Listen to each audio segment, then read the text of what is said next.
You're going to find 3 different types of cruise control inside of the Mustang Mach-E. There's normal cruise control, there's adaptive cruise control, and then there's BlueCruise, which is full hands-free driving. I'm in a 2025 Mach-E, which introduces BlueCruise 1.5 that adds one additional feature that you cannot get in previous generation versions, as of right now. It doesn't look like Ford's going to open up that possibility, but if they do, I'll leave a link and information down in the description of this video. Actually using the cruise control system is pretty straightforward. You're going to use the buttons along the left-hand side of the steering wheel here. You can toggle it on by pushing this button, and when you're parked, it just turns it on, so it doesn't actually set a speed. But as you're driving, you can hit the button here in order to be able to lock it into your current speed. You have to be going a certain speed for it to work though, but you can set it at your current speed, toggling the system on. You then increase or decrease 1 kilometer 1 mile per hour at a time by going up or down.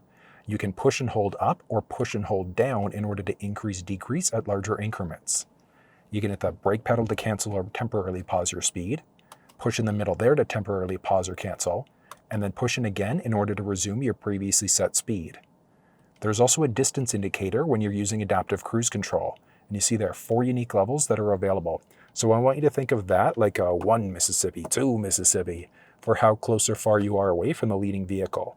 I'm personally okay on level 1 most of the time, but you might want to be on 2, 3, or 4, depending on your own comfort level, reaction speed, etc. There's also this one here, which is going to be for your lane keeping system. So lane keeping is going to work different than the lane centering system. But if we go into the infotainment system here, car icon along the top, you've then got your driver assistance page. And driver assistance page opens up a series of other options. Looking at cruise control, you can switch between either normal or adaptive cruise. So normal is exactly that. It's your old school cruise. You set it at 50, car in front of you slows down, yours will not brake, so you have to brake yourself. Versus the adaptive, it's based off of the gap adjustment there with those 4 unique levels that are available. So if the car in front of you slows down, yours will automatically brake. They change lanes, you change lanes, it'll pick you back up to your previously set speed. There's also the lane centering system. So as long as the vehicle recognizes the lane markings, it's going to take you perfectly around bends, etc. And that's also going to be one of the options that you can toggle off if you want to disable the BlueCruise system. So if you just don't want to use it, you want to just use regular adaptive cruise control, you'd then just toggle off the lane centering system there. Even with the BlueCruise system enabled, you can still control the gas and the brake. You hit the brake, you have to resume, but you can still hit that gas pedal, so the accelerator pedal, in order to keep driving. And then if you wanted to, you could take over the steering wheel as well. There's also in-lane repositioning. So when you've got that cruise control BlueCruise system turned on, what'll happen is if the vehicle recognizes it's necessary, it'll shift you over to the outer part of your lane. So if there's a truck riding a little bit close to the line, etc., it kind of preemptively moves you to the outer part of your lane, either left or right, just depending on whatever feels like is necessary. There's lane change assist here as well.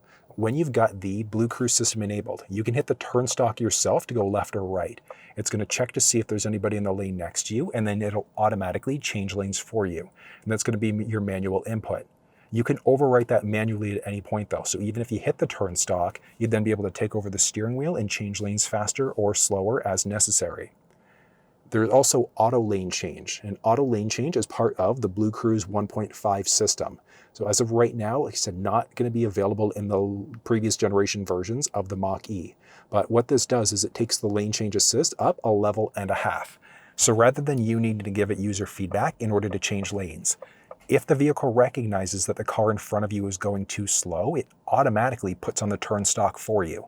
It's going to change lanes, pass that car, hit the turn stalk to go back into the lane that you were previously in if there's space there. It is a phenomenal system overall. And then you've got a few others here. So activation prompts, do you want to get those when the BlueCruise system comes on, yay or nay? And there's also predictive speed assist with a tolerance level. So are you okay with going over or under the speed limit, and by how much? And the predictive speed assist works 2 different ways. So way number 1 is if you're going around a bend, it's automatically going to slow the vehicle down when you've got the cruise control system enabled. Way number 2 is if the speed goes from, let's say, 50 down to 40, it's going to decrease your speed automatically. If it goes from 40 up to 60, it can increase your speed automatically as well, just based off of whether or not you're okay with going over or under the speed limit. And then you've also got the lane keeping system, which works 3 different ways.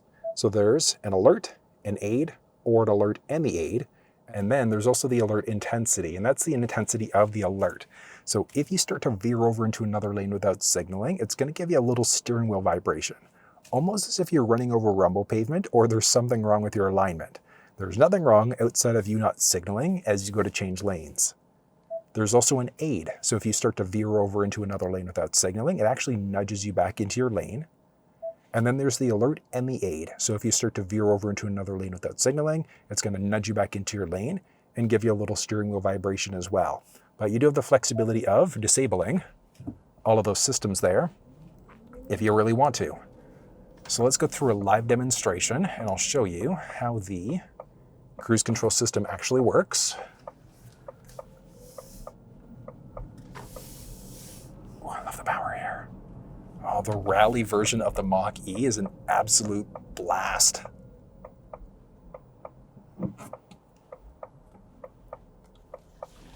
Here we go. All right.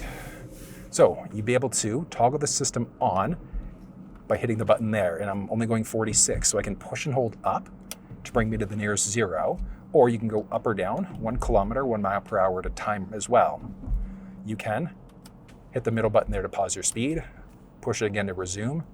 If there's no car in front of you, you're coming up to a red light, you have to brake yourself. So if you ever hit the brake pedal, you do have to then hit the button there in order to resume your previously set speed. The vehicle does recognize the lane markings right now, so we've got that lane keeping, lane centering system going.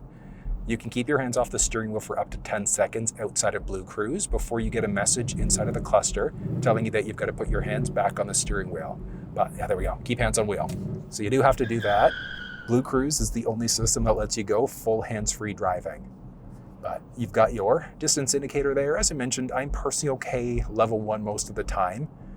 Slippery, snowy conditions, you might want to be on level 4, comfort level, just a matter of preference. So I'd recommend playing around with the different distance levels there until you find something that works perfect for you. And as I mentioned, no red light recognition, so you do have to be paying attention and brake yourself at a red light, but the vehicle's controlling the speed for us, and it can bring you right down to a complete stop with some stop and go capabilities there as well. There we go. Oh, if you want full walkthroughs though, you want to know how to use all the different steering wheel buttons, go through the cluster screen or the infotainment, you'll find full walkthroughs down in the description of this video.